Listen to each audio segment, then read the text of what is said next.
Why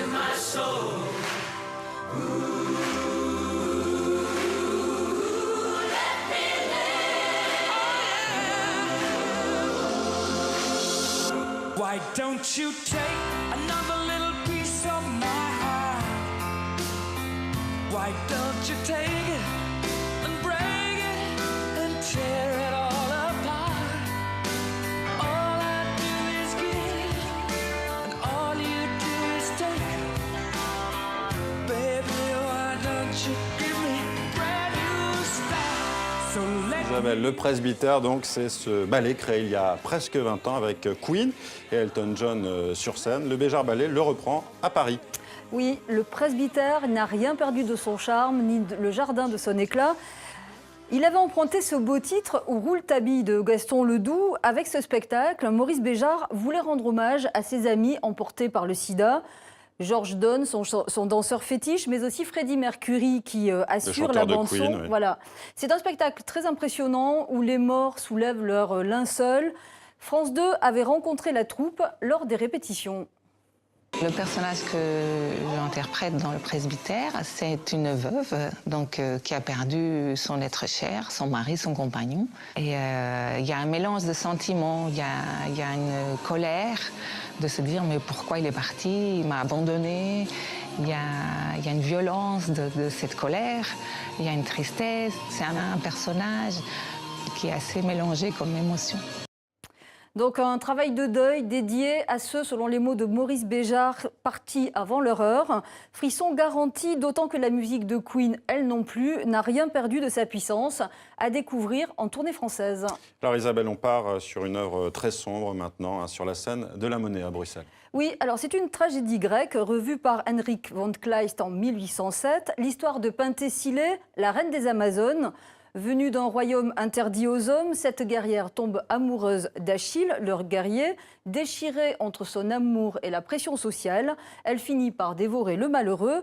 La pièce avait tant et si bien fait scandale à sa sortie qu'elle ne sera représentée que 65 ans plus tard. Oui, ça fait un sacré écart. Une Penthesilea qui, à Bruxelles, est donc revue par le compositeur français Pascal Dussapin.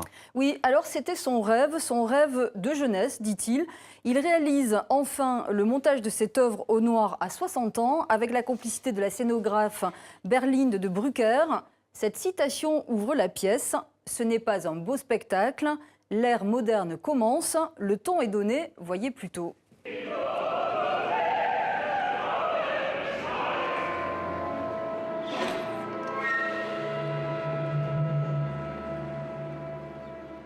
J'ai pris l'habitude, quand on me demande combien de temps vous avez mis pour faire ça, je réponds 40 ans.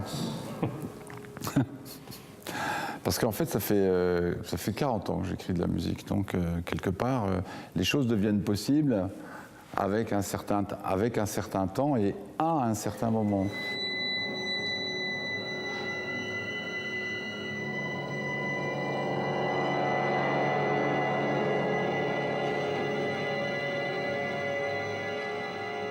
La Monnaie avait un intérêt me concernant. J'ai repris cette idée de Penthesilée et j'ai compris à ce moment-là, voilà, c'est maintenant que je dois faire ça.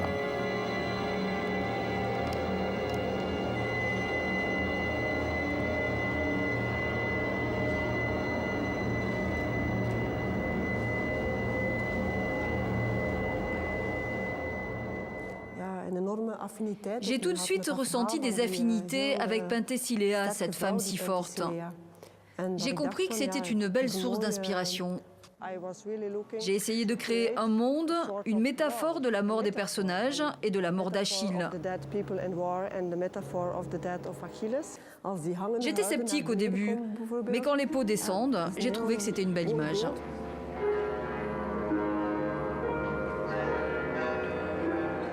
Isabelle, on termine avec une image très francophile à Kiev. Oui, alors, Je suis un rêve, c'est le nom de ce printemps français. Je crois que c'était vous, le rêve. Et non, je vous ai bien eu.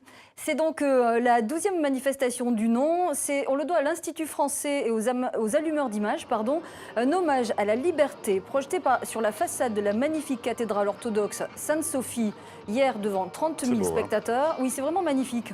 Un choix très symbolique donc de parler de la liberté en cette année de conflit en Ukraine. On en a parlé, oui.